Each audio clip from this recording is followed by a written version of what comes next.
അമ്മയുടെ പ്രസിഡന്റ് എന്ന് പറയുന്ന ഒരു മോഹൻലാൽ. അപ്പോൾ മോഹൻലാലിനെ സർവ്വ ജനങ്ങളെ ആക്സെപ്റ്റ് ചെയ്യുന്ന ഒരാളാണ്.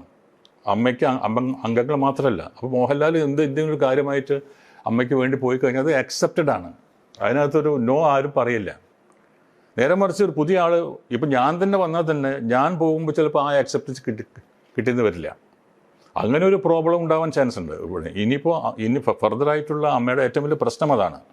കാരണം നമുക്ക് ചൂണ്ടിക്കാണിക്കാനോ നമുക്ക് മുമ്പിൽ നിർത്താനോ ഒരു ഫിഗറില്ല.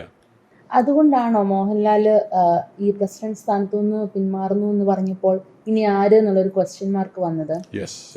പിന്നെ എന്താണെന്ന് വെച്ചാൽ ഞാൻ വിചാരിച്ചെന്ന് മോഹൻലാൽ അങ്ങനെ പറഞ്ഞെങ്കിലും അവസാനം ഇപ്പോഴും അങ്ങനെയാണ്. എല്ലാ ടേമിലും ഞാനില്ല എന്ന് പറയുന്നു ലാൽ. പക്ഷേ ആ സമയമാകുമ്പോൾ എല്ലാവരും കൂടിയിട്ട് അല്ല പ്ലീസ് അങ്ങനെ എല്ലാവരും കൂടി പറഞ്ഞിട്ട് ശരി എന്ന് പറയും. അങ്ങനെയാണ് ഉണ്ടാവുന്നത്.